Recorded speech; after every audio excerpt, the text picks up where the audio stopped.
Welcome to the Conceive, Believe, and Achieve podcast, where we delve into the minds of elite athletes and coaches to uncover secrets behind their success. I'm your host, Sean Garris, former University Wrestling coach, former NC2A D1 wrestler, national champion, Olympic trials medalist, Brazilian Jiu-Jitsu black belt, and world team coach in grappling, and author.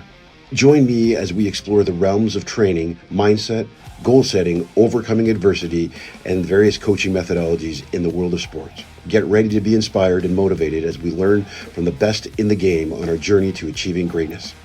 Today's guest is Laurence Beauregard from the Montreal Wrestling Club, a senior national champion from the years 2018, 2019, and 2022 at the 59 kilogram category. Also a senior Pan Am champion, 3 golds in 2019, 2022 and 2024, a silver in 2018, and a bronze in 2017. In 2017, she took home the gold medal at the Francophone Games, and in 2022, she triumphed at the Spanish Grand Prix.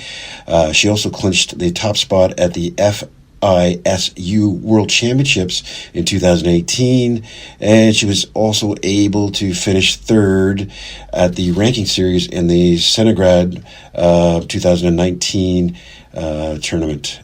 Welcome to the Conceive Believe podcast, Laurence. Did I get that right? Yeah. Okay. Thanks for having me. And it's Beauregard, right? Or did I say that right? Yeah, exactly. I'm pure English and Dutch, so I'm sorry if I don't have the right accent. The Dutch accent's a little bit worse. It's a lot of hard G's and stuff like that. So yeah, welcome to the podcast. I'm assuming you have seen the podcast. We talk to wrestlers, Canadian wrestlers, and of course, you are Canadian wrestling. Where are you training currently?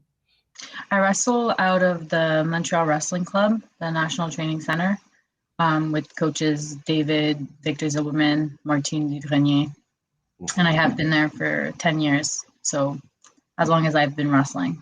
Wow. So is that where you started? I started in high school. There's a small high school program in Quebec. It's not as big as Ontario and OFSA, but it's still a little something. And the coach at my high school was asking me all the time to join the team. And I was doing synchronized swimming at the time. So I was always super busy and I was just no. But when I got to grade 10 and I stopped swimming, I was just I'll try every sport at school. And again, that teacher came to get me and she was just there's also another girl on the team. So come to practice. And I was fine, I'll give it a shot. And I haven't looked back since. So. Mm-hmm. 2 girls on the team. That's it.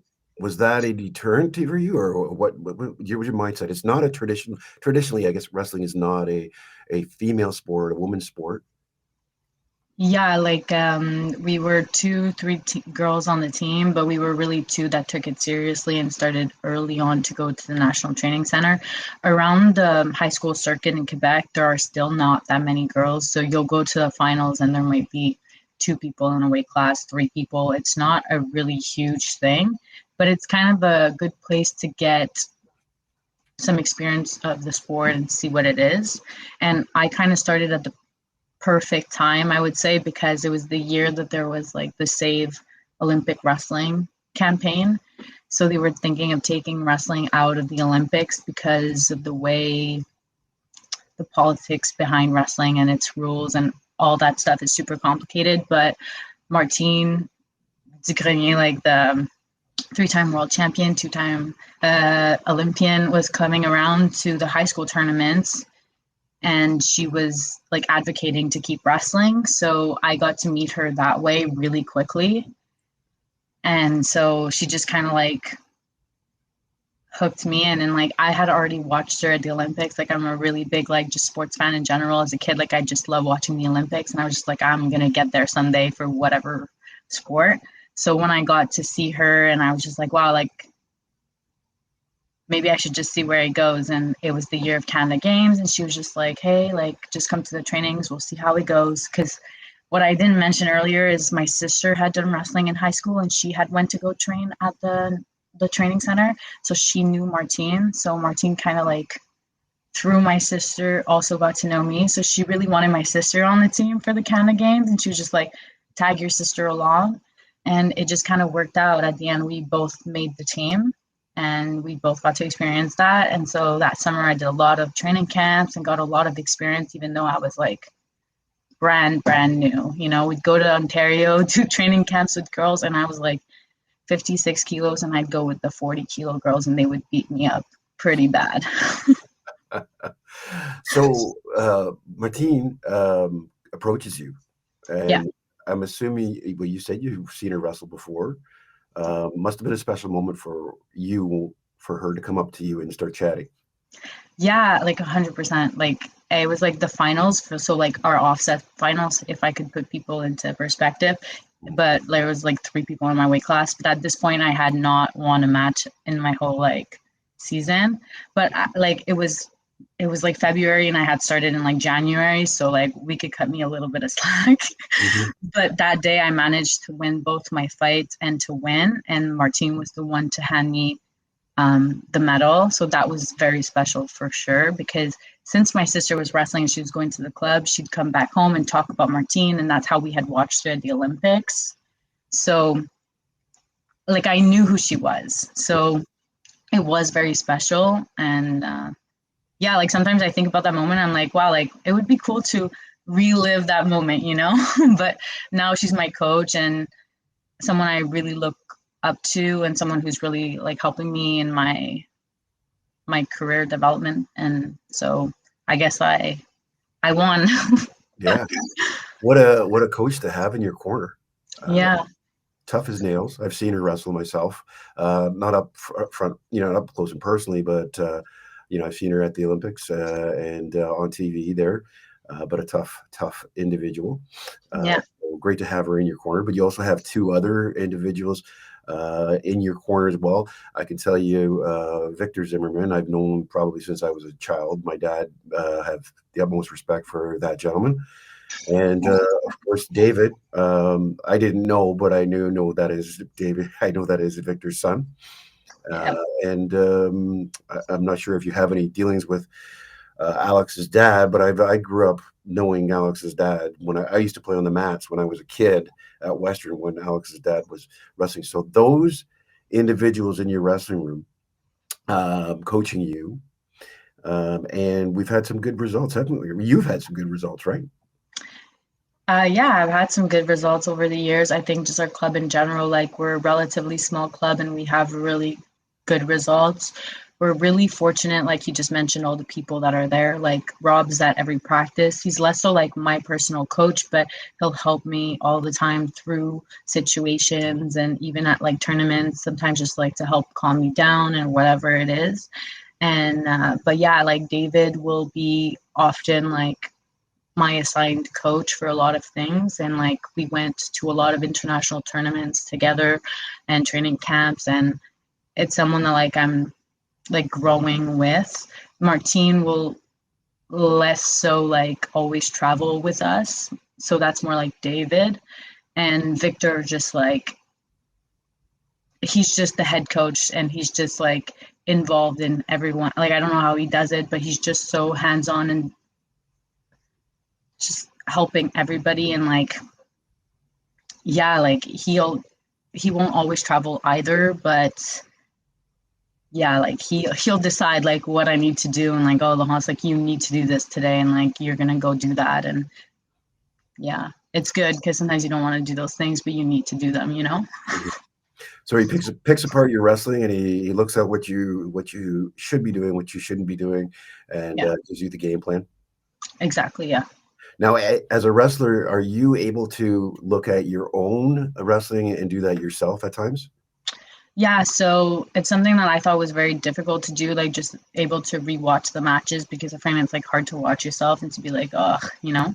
But Mhm. it's something I've really implemented in the last couple of years, and I feel like it's made a really big difference, because like I'll analyze my match, and that's also something that I'll do with Martine. So like if she's not at a tournament, I'll send her my matches, because she's the one that like kind of like told me like you got to get on that. Like if you're at a tournament, like get someone to film you, like watch your mistakes and stuff, and like we just had nationals last weekend, and I think that's one of the first things she told me off the match. She's like, you have to watch the match. I think you're making this mistake, like confirm with me and stuff. So it's something that I do for myself, but I also like have that conversation with the coaches as well, you know? Hmm. I worked with the swim team at, or sorry, one of the swim coaches at the University of Michigan, and we talk a lot about coaching philosophies and stuff like that. In fact, I've done some podcasts with him. But when he said one of the things that you should do with your athletes is give them the videos of themselves. They're their greatest critics. They will pick up the flaws before you pick up the flaws. Um, and sometimes it's better that way, so you recognize it, and then you can say, okay, well, I do need help there, because some athletes do have that mindset where I don't need help. um, oh, you nod there.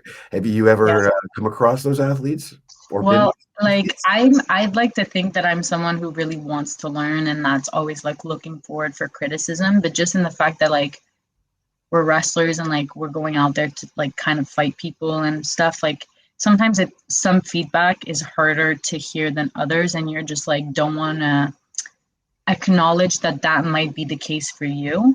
And I feel like that's been a really big thing for me in the last few years as well. So like the coaches, like being like, hey, like you need you need to show, you need to build your confidence, you need to look confident. And I'm just like, I that's what I thought I did, like I won with this against this girl 10-0. And they're like, no, but that like the points don't matter. Like even if you won 10-0, you could be more confident out there. And that was a concept that took a lot of time for me to understand and to accept and be like, okay, like they might be right. They have a lot more knowledge than me at this point in time. And so to like let that ego a little bit aside and to be like, okay, like I'm actually going to work on it. And it's not perfect yet, but I'm building it up. And what are you doing to build your confidence?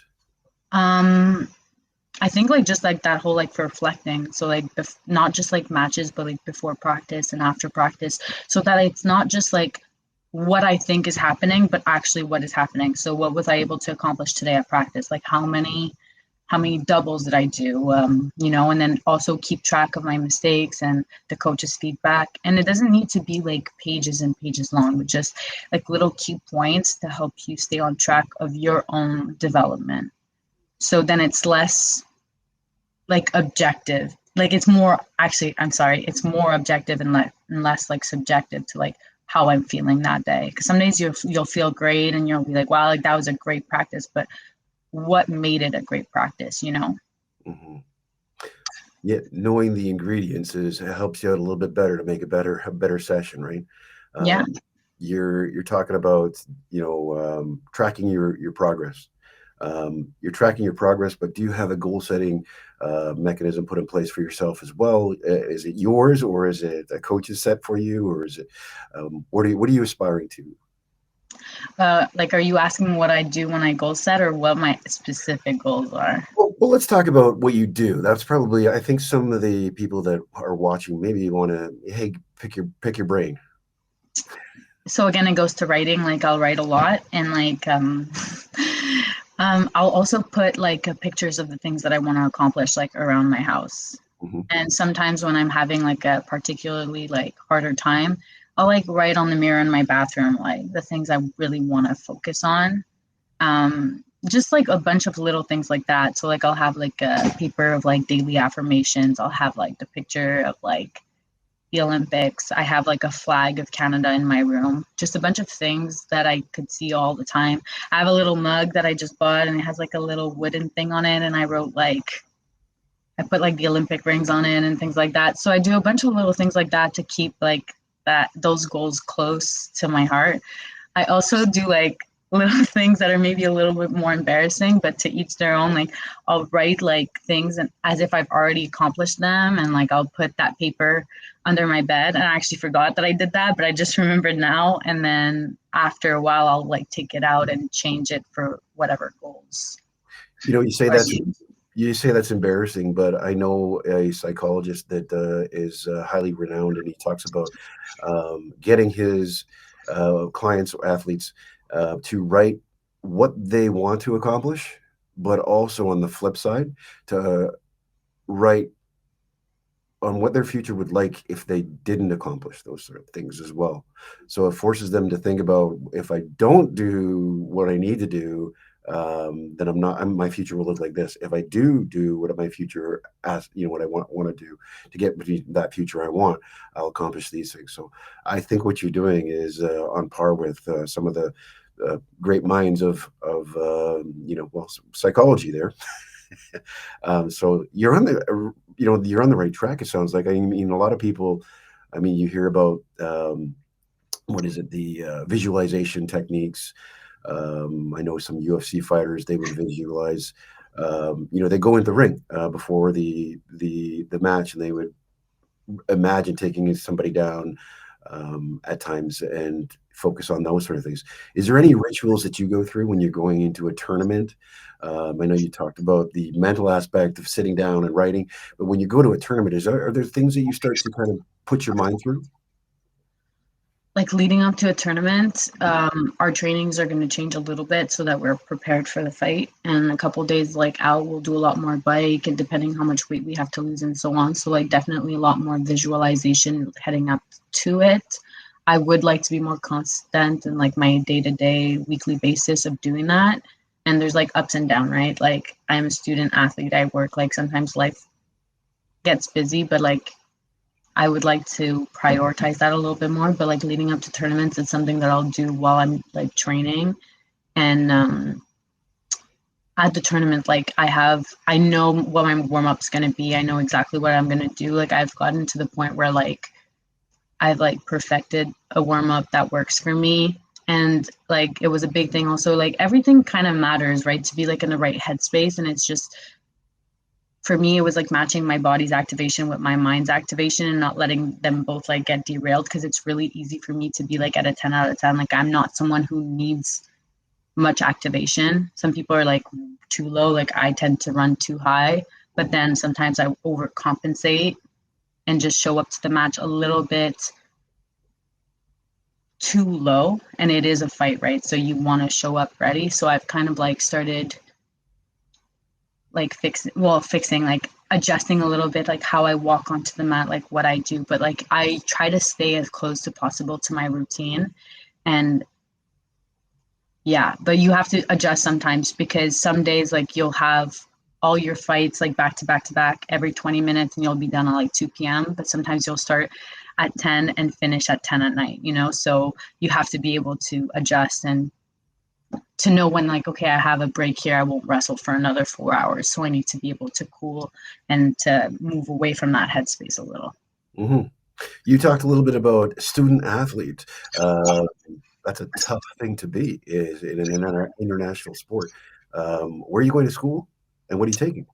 Okay, so I'll just start by saying I graduated Concordia last year. I did a double major in accounting and marketing, and this year I started a program at HSC. It's like with the Université de Montréal, and I'm doing sports management. I'm doing a graduate certificate, and hopefully we'll turn that into a master's in the next few years. Nice. And what is sports management? What does that entail? It's like so that I could work with sports organization later on, and like it could be either like organizing events or working for a specific sports, and just like staying in the world of sport, like ideally developing women's sports in Quebec, in sports that are less popular, such as wrestling, maybe rugby, like things like that. They have a really good rugby team, but I'm just like saying, Oh yeah, have you played like that.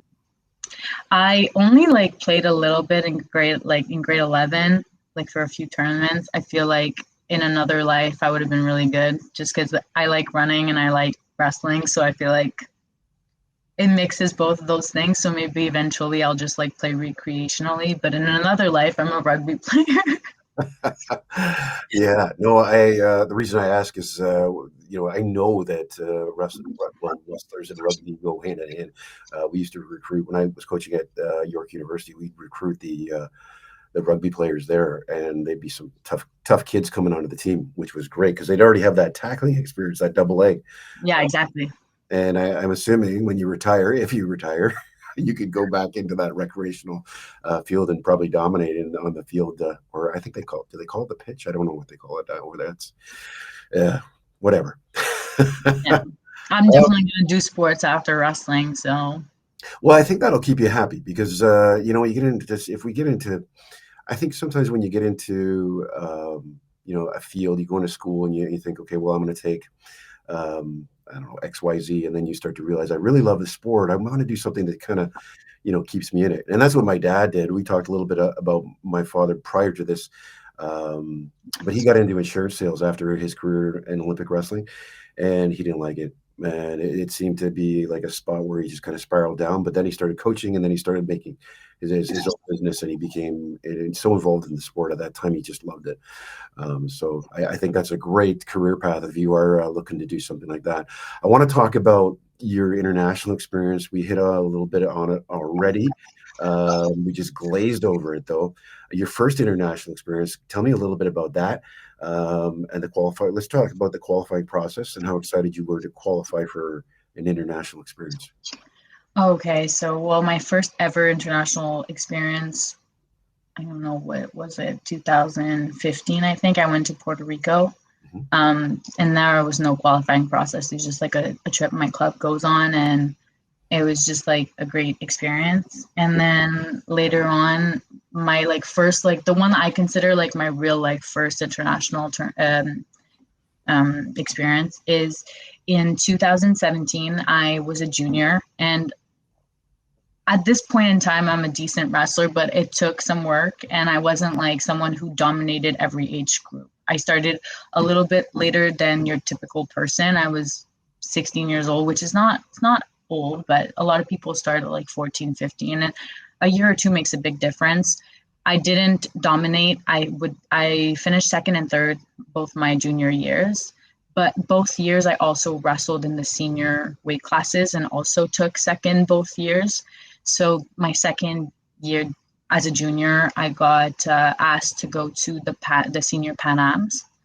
So at this point, I'm 19 years old, and I was wrestling in 55 kilos, and they're like, "Hey, do you want to go at 60 kilos for the seniors?" And I was just like, "Yeah, sure, like let's do it." So then I went, and I finished third.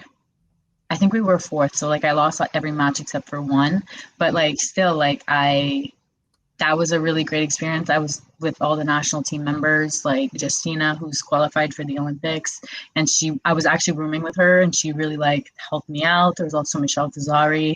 She warmed me up that day, and like, yeah, just like the girls were super awesome, and I was just like, okay, like I can do this. And then the year after, I went to Pan Am's again, and I was in the finals and I'm winning 8-0. I had the cross ankles. They actually put 10 on the board. So I thought I had won. Oh. And then they take one of the turns out because I was out of bounds. And that mental switch from thinking that I had won, the second we restarted the match, she threw me and pinned me. Mm-hmm. So that was like a moment where I like, and then it just kind of motivated me the year after. I had the exact same draw, like the same girls. And then at one point I was like kind of nervous wrestling one of the girls, and David was like, "Hey, Laurence, like it's payback this year, like let's go." And I was just like, okay. And then that was the first time I won the Pan Ams in 2019. So I guess like that's the build up of the Pan Ams, which was like a really great tournament. Has always been a really great tournament for me, a place where like I just like love competing. Mm-hmm. And then those years as well, like 2018, 2019, I made like my first U23 national team, and I went to the FISU Worlds where I was able to win. And the U23s didn't go super great, but ranked top 10. So that was, building it up. And then there's kind of like the pandemic, right? And then everything was based, a lot of like the teams were based on like the 2020 Olympic trials. And at that point, like I'm still relatively young and still building things up. So I didn't really get to do a lot of the teams that they selected that way through the pandemic. So I kind of just had to put my head down and work hard and just be like, when I get the chance, like I'll be ready. And then we started doing little tournaments again in Canada, which took, in my opinion, way too long. But then I got to go to Pan Am's again in 2022, and that was like my first international tournament in a really long time. And you have people that like want to get into your head, like even my family, like they're well intentioned, but they're just like, hey, like a lot of countries weren't stopped as long as you guys. Like, how do you think you're gonna handle it? And like, you had to go through this and you had to go through that. And at that point, I just was like, I did everything that I could have, and like genuinely worked super hard. So when I was at the 2022 Pan Am Championships, I was with Martine, and we just got it done. And it was like a really great feeling to be able to go there. And I didn't wrestle perfectly. I made some mistakes, but I was able to pull out the win. So that was like really nice. And then that summer, I had some really good performances. Like sometimes it's just like a random match here and there, and you know the girl's tough. Like I went to Italy. There's a girl from Sweden. She had finished top 5 at 59 kilos at the World Championships, and we had an even match, like 10-10. So like that was like a big moment for me, and I was like, okay, like I can do this, you know. And then later that summer, I beat a girl from Poland at the Spanish Grand Prix, and she later on that year at the World Championships, where I was also there, she took a bronze medal. So I'm just like, I just need to put the right performances together at the right place, and I can totally belong there. And I think that's been something that really motivated me. Sometimes you can't let it get too much in your head though, because then you start putting pressure on yourself, and then it can go the other way, you know? So, but like I've had these key performances here and there that if I put together, I know I could achieve what I want to. Mm-hmm. That match you were talking about, I'm listening to all your accolades, and it's amazing that you went from this one match where you did the cross ankles and you thought you won, and then you just you said you had that letback or that setback, and you got pinned.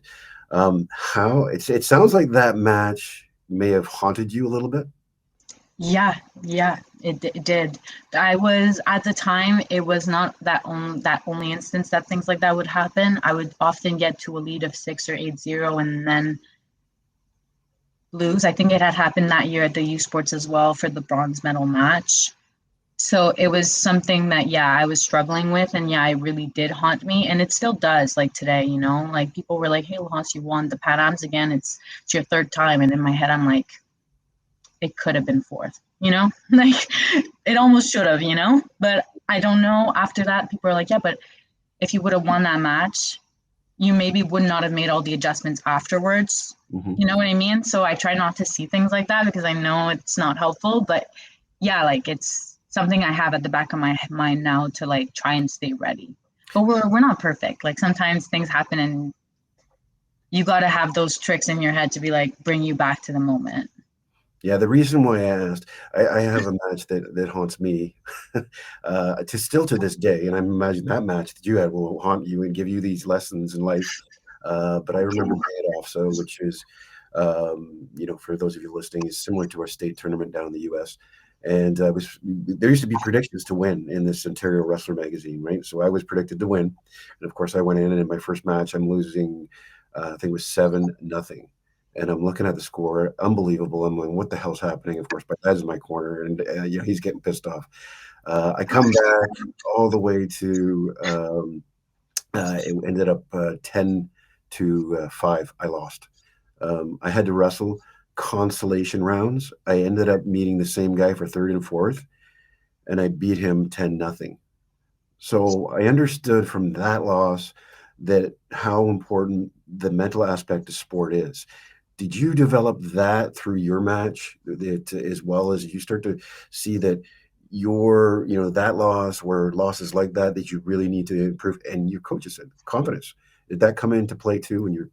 Yeah, and it's still something that comes into play. Like it's always something you want to work on, right? And there's different aspects that you realize through your development that you need to work on. But at that point in time, that was something that was really big. And I don't know if it was the same year or the year after, I wrestled an American at the ranking series in Italy. And I lost to her earlier on in the day, like 2-1 or something. And then I had already beaten her before. And then later on that day, I had to wrestle her for the bronze medal, and I beat her 6-2 or something like that. And so, like, yeah, like that mental aspect of like, it could change a match from like getting teched to like winning by a tech. Like, it's crazy. And sometimes you realize that, and you're at this point in time, like at this place in my development, a lot of the times it's going to, like, people are going to be physically strong, they're going to be physically fast. Obviously everyone has their strengths and their weaknesses, and you want to try to tap into those as much as possible, but the mental game is going to be the one that's the most important, and that's always been something that I've struggled a little bit more with, and it's something that I have developed, in my opinion, a little bit too slowly. But I am just keep going after it. I have a team of people that I work with now that like help me in all the different spheres of wrestling, and I just feel like it's making a huge difference. You talk about a team that's helping you. This is mentally as well as sports psychologist? Yeah, I see a sports psychologist and a nutritionist for like the weight cuts and things like that. I have other like little like digestion issues and stuff like that, so it's really important for me to see one. Like, I have certain restrictions and stuff, but yeah, like I have a team and everyone like works together to like try and help me as much as possible, and that is just making a huge difference. And like, I don't even know how to say it, but like it just gives you that extra little confidence to have like those extra people in your corner that believe in you, you know. Mm-hmm. Awesome. I'm glad Yeah. that you recognize that in yourself and able to put an action plan there, because that certainly helps. There are outside influences in our lives that will affect us mentally sometimes.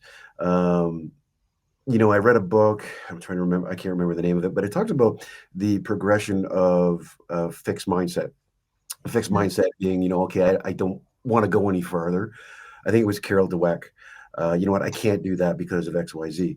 When we are born, we learn to turn over, we learn to crawl, we learn to walk, and nobody's telling us, you can't do that. And even if they were, we wouldn't understand. We just do it. So Yeah. there's no boundaries put in place. And in my readings and talking to other coaches, of course, Jim Richardson, the University of Michigan swim coach, talking to him, he's talking about there are outside influences that come into play where athletes, and sometimes they don't realize this, are influenced by their parents, by their coworkers, by their teammates that do prevent that mindset from flourishing, because they concentrate on the uncontrollables. The uncontrollables. I can't control the outcome of match. What I can No. control is the control what I do. And when parents, focus on the controllable or the uncontrollables, like, oh, you didn't win today, or you should have done this, you should have done that, instead of the effort and the attitude, praising the effort and that attitude. Sometimes athletes will pull back and say, I don't want to do this sport anymore. Or, you know what, I want to impress you, but I just can't, because I don't want to ever fail you. I mean, we always look up to our parents, of course. My dad was, my coach. I look up to him, and I didn't want to fail him. Has that ever, thought, if I had people in my life that, or maybe, I guess, are people in your life changing the way they approach? Honestly, I'm like really lucky because I have like, my mom is just like the best. Honestly, she's just super supportive. Like, just my parents in general. Like, so is my dad. He's Mhm. trusting me a little bit more at tournaments, so like he's not as often around. But my mom and my stepdad are often around, and they're just super supportive no matter what I do. And like, at one point, I did have to sit them down, and I was just like, because the question I find that people ask is like, when are you going to start your real life? You know what I mean? And I'm just like, and with the pandemic, people were just like, and I was like, well, yeah, like I'm at this point, but there's 2 years of like international experience that I still missed out on. So did everyone, but you know what I'm getting to. Mhm. And I just have to sit them down and be like, this is my real life. I will do this until I want to like not do it anymore and it doesn't fulfill me. And they've just kind of been on board ever since. And they were always on board, but like, as parents should, I feel like questioning is fine. But then once I decide, it's like, you have to support me. And they're amazing at that. Like I literally told my mom last May, I was like, hey, you haven't watched me wrestle in a long time. Like come to the world team trials, but I don't want to see you. I don't want to hear you. The woman showed up with a cap, like literally hiding in the back. My friends were like, your mom is hiding. And I was just like, she listened to she listened to me, you know. Yeah. But it's more like my grandparent, like, you know, my grandparents, they want me to be healthy. They don't want me to be stressed. They want me to have a good life, which totally understand. And sometimes they see me and I've like was a harder tournament or like I'm weight cutting and they're just like, why is she doing this to herself? And my mom actually sat them down. She's like, hey, listen, Laurence is going to do this at least for another cycle. So let's just be on board and support her. And they've changed their attitude since then. So I think it's just about communicating what you're going to do and just letting go also of what other people say. It's easier said than done, but I'm going to do what I want to do. And if I'm going to let you influence me that I really want it that bad, Mm-hmm. yeah. Yeah. I can tell you, do it as long as you can. I'm 50 years old, and you don't grow up until you have to. Your life will start, when it needs to. Um, but just keep pushing in the sport if you love it that much. Don't give it up. Stay in it because when you get to my age, it's harder to do and harder to stay involved because life gets busy. And they said the real world, but the real world is what you're going through right now. So it can wait. The other stuff can wait. Enjoy Yeah. the heck out of what you're doing now because there's no, I won't get into it because I'll just start talking about old injuries and I'll sound like Al Bundy from Polk High. I wanted to talk about you talked about mindset. We talked about developing a winning mindset. I want to talk about how you deal with adversity as well because some athletes don't have and I think you touched on it a little bit, but do you have a plan when you come in to talking to somebody about what you're dealing with, what you said you were a wrestler in the beginning, so adversity doesn't really phase you. How did you develop that unfazable adversity, I guess? It does phase me. I've Mhm, been working really hard to let it affect me less, but I could say that even a bad practice like before the pandemic, I'd come home crying and it would like ruin the rest of my day. And then mhm, at one point, I was just like, that can't happen because that's when you learn. When you fail is when you learn. And that's mhm, something I'm trying to adapt in my everyday life, but sometimes it's hard.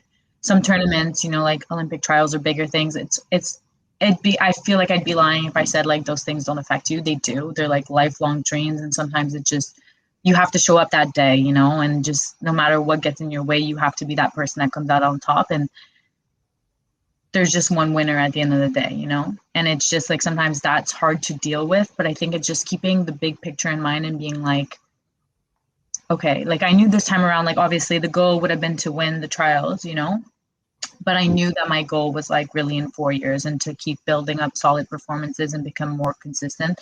And we all have our paths, and I could just keep my goal in mind and then try to remove the pressure of like having to win because, like we mentioned before, you can't control that, and I can't control what someone else is doing, how hard someone else is practicing.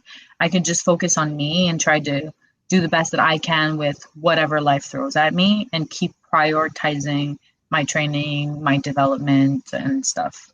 But like, yeah, like life can get a little bit in the way sometimes, and you have to be able to pull yourself back and be like, okay, but it's not the end of the world. Like there will be other really great opportunities, and if I use it as something positive to build on it, then I could get even better performances in the future. So like keep looking instead of like instant gratification, look at like, okay, like how could I use this for my like long-term development? mhm. I like what you said there about not worrying about the losses. You got a 4-year plan. I mean, you worry about them, but I mean, when they happen, you give your I guess, time to grieve over those losses. I remember Ohenoa Afuku saying to me, she's a good friend of mine, but she said, I would always give myself time to grieve or to feel sorry for myself. And if I was in that state too long, I had friends that would kick my ass and say, "Hey, it's time to wake up. It's time to stop, eating the Oreos. You gotta get going." Do you have those friends or family members that kick you in the ass and say, "Hey"? Let's I get into do. Like, I would say, like, one of my best friends is also a wrestler on the team, and like sometimes she'll be like, okay, well, it's like, let's get out of this. But also like Dave or Martine, or even Victor, he's just like, they're really hard on you, but like they still want you to move on. So it's just about being able to do that. And I remember after the Olympic trials during the holidays, like I had a really big conversation with David, and like he's really big into like sports psychology, and he really tries to help us like navigate through that and like being more positive. And that's been a huge thing for me through the years. And he was just like, Laurence, like you have 2 days left of being sad, and he's like, then you put it behind you and you keep moving forward. So like I have people that keep me in check for things like that, definitely, which I'm super grateful for, because now looking back, I'm just like, you need to hear those things, because sometimes you don't even realize that you're still kind of like in that loop. So yeah. got to be accountable. Yeah, no, I like that your coaches are holding you accountable and telling you, hey, that's it's a good practice. I do that with my young kids when I'm coaching. I've got kids that get into a funk and they lose, and I'm like, I have to tell them that there's a bigger picture. It's not there's a loss is a loss. It doesn't change what you do, or sorry, it doesn't change who you are. It changes what you do. That's all it does. And sometimes it's for the better. Sometimes our losses are our greatest teachers. Yeah, and it's just like, obviously wrestling is the goal, but at the end of the day, I think developing into the best person and to have as many tools in your toolbox just to handle life afterwards is also a great motivator in a way to like take a little bit the pressure off and the importance, because like obviously that's the goal, but like I'm a little bit off topic, but like if I do go to the Olympics, that's 2 weeks of my life. Getting to the Olympics will have been like 14 years of my life. I Hmm. want to find a way to find that fulfillment and development and enjoyment in the 14 years to then be able to shine during those 2 weeks. But the 14 years are so much longer than the 2 weeks. So at the end of the day, I want to develop into the best person that I can be in every sphere of my life, and to keep improving and to keep challenging how I think, what I do. Okay, what do I want to do here? And use the tools like the coaches. They're really great at that. We're lucky in Montreal to have people that not only want us to be great athletes, but great people, and to develop and to push us, out of our comfort zone in every single way imaginable, seriously, sometimes. Hmm. But yeah, and it's just about, for me, like that's a big emphasis on enjoying the journey and like developing through the journey to maybe, hopefully, actually making my goal happen. We're going to be positive about it, but Yeah. you know what I mean? Yeah. No, I think it's a great mindset. And I think the theme that we've got going on here is the mindset and how important it is. And of course, when you are setting goals like going to the Olympics, you need to have a plan, which is what it sounds like you do have a plan. And things going for you, and you've got it set out, and you've got great coaches in your corner that are pushing you to follow that plan. And if you get out of line and you're not following that plan, they're there to kick you and say, "Hey, get back into that frame of mind." What attributes do you think you're going to take away from this sport? Into your personal life after, and we talked about after. I guess we grow up from wrestling. Yeah. Honestly, like I, it's kind of crazy sometimes. Like I come from relatively far in a lot of regards. Like I think I would have went to university. I would have done those things, but like the coaches and the environment really pushed me. Like they were suggesting that I do a second major in accounting and add that to my toolbox. Like they've really pushed me in every single way possible, and just even like on an emotional level. Like I'm someone who is still super emotional, but the way that I've learned to handle these emotions is just, it's crazy. And eventually in life there are things that are going to happen that skill is going to be really useful. And I want to be that person for like my family that like, like if my mom's stressed about something, be that person that could rationalize with her, okay, well, like what can we do in this situation? Or like there for my sister. Or I want to be like kind of like that rock and like foundation. And I feel like that is also the role that I would like to have with my own family. Mm-hmm. and like kind of be that person that like pushes them also outside of their comfort zone and is a little tough on them, because that's how people have been with me, and I find that it's been super like helpful into developing who I am today, which I think looking back, like let's say like 10 years ago, it's crazy, you know, not that I was not a good person or that I wouldn't have been successful, but I just think that today I have a lot of skills that I've been able to develop through wrestling. Like I'm super hardworking. I don't give up. I can fail 100 times over. I'm still gonna show up. I'm still gonna give my best effort. I'm really able to push really hard, and I don't think a lot of people can do that. I feel like a certain like level, and I can manage a lot of different things. Like my schedule can be crazy at times, like, and I'm not gonna not do something. Like, yeah, so I think it's just about balancing everything, being organized, and being able to work really, really hard in all the spheres of my life. Once you've wrestled, everything else is easier. A quote by Dan Gable. Yeah, and that's what I hear as well. Yeah. Mhm. I want to talk about your proudest moments in wrestling. Or do you have one in particular? Or do you have many? One that stands Um, Honestly, I have a few. out. Mhm. The Francophone Games in 2017 is my first gold medal internationally, and I was going through like a bit of a hard time before the tournament. And Martine like kind of sat me down, and she was just like, "Listen, like let's go out there and be positive." And that completely switched my mind, and all of a sudden, I was able to just get it done, and that was a really amazing moment for me where I was just like, "Okay, like I can do this." You know, it's finding like key moments that like reinforce what you already believe about yourself, I find. And um yeah, like winning Pan Ams for the first time after all that happened was definitely special. And I feel like just every time I go to the Pan Ams, there's like a different, like, I elevate to a different level. So, like, this year, being able to go there and not get a point scored and just like dominate everybody was like such an amazing feeling. It's also been like a hard last couple months. You know, we've had a lot of big tournaments like the Olympic trials and everything, and it hasn't always gone my way for sure. And it was just kind of like that moment was just like, okay, like I wasn't in the perfect headspace. I wasn't in the perfect place, but I was able to put in a performance where I was able to dominate, to be confident, and to show a big variety of skills, which is something that like I'm really working on because I do have it. And sometimes I don't think I show it enough at the tournaments. So that was really exciting for me. That was very special. And last year was a hard thing.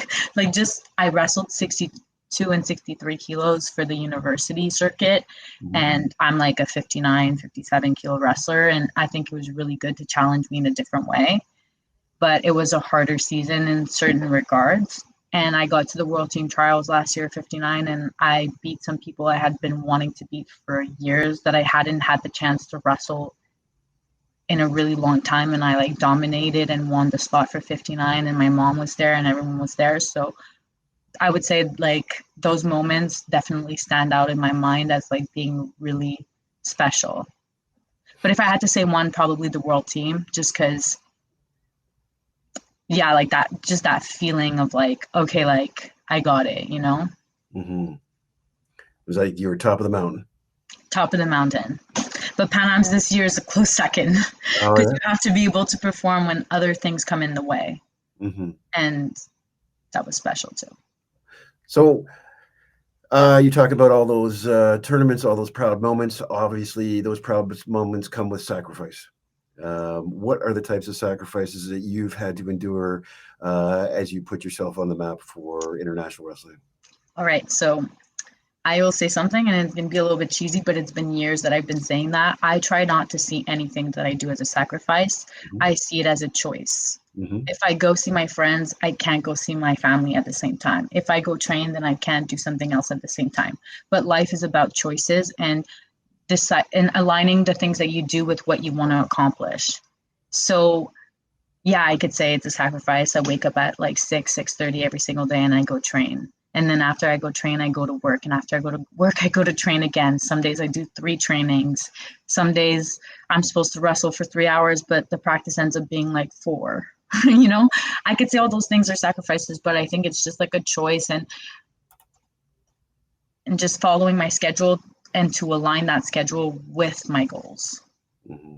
And I honestly used to find it hard to be so serious and sometimes to say no to friends or to do the, I have a tournament this weekend, so obviously I'm not going to go out 2 days earlier, or I'm not going to drink for this period of time during the year, or in general. Like, I don't really drink in general, but like, being organized, or I'm not going to have dessert, or like have to cut down on certain things. But it's just about being focused on like why I'm doing those things. And then I see it less as a negative thing and more like, okay, well, I'm going to be able to enjoy those things that week, the week after. And like, for now, this is my number one priority.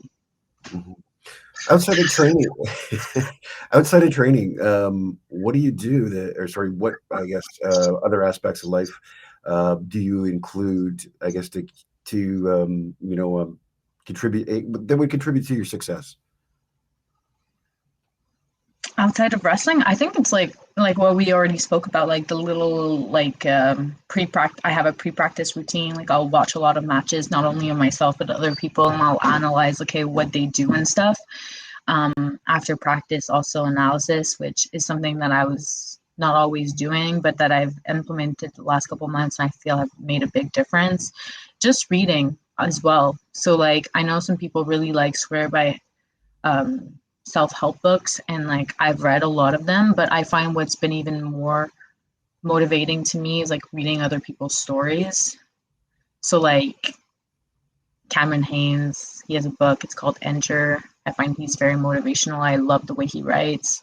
Or Can't Hurt Me, David Goggins, like just like these really crazy people that have crazy lifestyle. I find that really easy to read and just so fun. So I'll read. Mm-hmm. I also read for fun. Like, that's like has nothing to do. But I think it's also having a balance of things that you do for yourself. So like, I love just like having a chill night, watching TV, and like having a bath to read, like moments for myself that I find like are really important. Because if you just stay 100% dedicated to wrestling all the time, then it's too much. Mm-hmm. So I would say those things. But we do a lot of multi-training as well. So it's not only wrestling. We swim, we run, we play basketball. And I think those things also all contribute in really amazing ways. And as we're getting older, I think the swimming aspect of our training is so beneficial. And I think it's so great when you're super sore, when you've like went to run the mountain, and like you also wrestled like 3 hours the day before. Like, you just kind of need it, and you could really push yourself. And I love swimming, so I love those trainings. Mm-hmm. So Swimming looks really, really easy, but I can tell you, it's not. At no, least it's not for a not. 250-pound man. My daughter swims, and I thought, hey, I'll give it a try. Got in the pool with her one day, and we decided to race. And the cardiovascular component of swimming, I'll tell you, I did one lane, and I was sucking wind like I've never sucked wind before in my life. So swimming, I mean, great transfer to the sport of wrestling. Your lung capacity is gonna be built up, which is amazing. Yeah.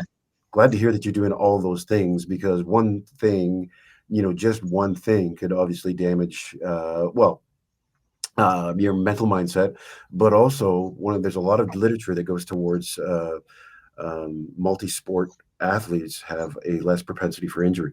So I think your coaches, if they're the one that implemented that, They're like, it's in everyone's program. Obviously, it varies from person to person. Some people do a little bit more weight, some people swim a little bit more. It depends on what your individual needs are. But yeah, it's definitely their thinking. And like, if you're thinking we're playing basketball just for fun, it's hella serious. yeah, it's different. It's good. Well, I'm glad to hear that you guys are doing that. You did touch on a little bit. I wanted to about. You said you wanted to beat some people. Do you have specific rivalries, or that? I mean, you don't have to say names, but are there people that you focus on throughout the year? Like, I really need to sit, because maybe that using that as a benchmark for performance. Honestly, like specific rivalries, I wouldn't say like rivalries. Like, I have huge amounts of respect for the people that I wrestle just in general, and it has no negative. But once we're on the mat, it's like I obviously want to win. Mhm. And like we mentioned earlier, sometimes I started a little bit later and maybe had a little bit of a slower development at the start. So there's people that I've wrestled ever since I was like 16 years old. And being someone who wrestles 59, sometimes 57, I don't always cross paths with everybody. And sometimes it could take years until I cross paths again with them. So it was really just exciting because there's a girl that I beat last year for the 59 kilo spot that in 2021 we had wrestled and she had texted me, and I knew in that moment that I was like, I'm not far. Like, I know the result says that I'm far, but I know I'm not far. I was able to do some key things, and then it's just about getting back to work. And then yeah, like 2 years later I got to wrestle her again, a year and a half later, and beat her by 10 points. And I was just like, that was a huge moment for me, like a mental barrier more than a physical one, I think so. And yeah, but I'm lucky in Canada. We we have some good girls, some tough girls, some athletic girls, and it's just about, like we mentioned at the beginning of the podcast, building that confidence so that the best me can show up on the mat. And like a few years ago when I would lose, I would sometimes lose by a tech. Now I'm losing sometimes by a point. Sometimes it's even. So it's just about being like, okay, like I can definitely do it. It's just small adjustments here on out. And I just need to stay focused, keep pushing myself, find little challenges for myself every single day. So yeah.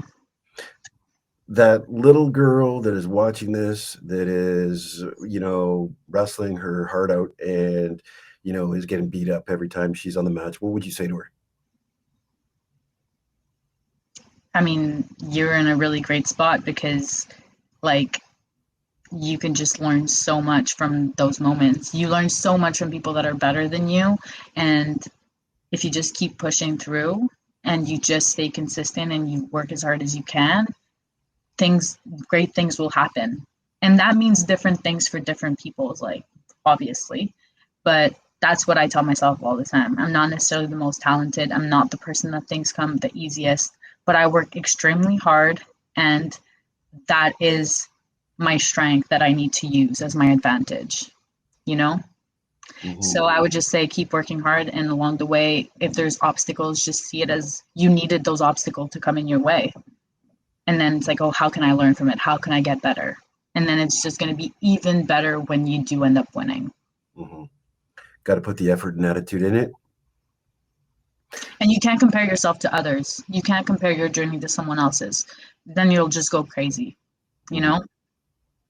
Yeah, most definitely. I certainly agree with that. Well, Laurence, hopefully I pronounced that again right. Good enough. I want to thank you for coming on the Conceive, Believe, and Achieve podcast. We're fairly brand new. I'm glad to be able to feature your journey through the sport of wrestling.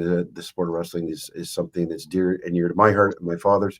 I just want to promote the sport, and I'm looking forward to watching you wrestle and you accomplishing your dreams.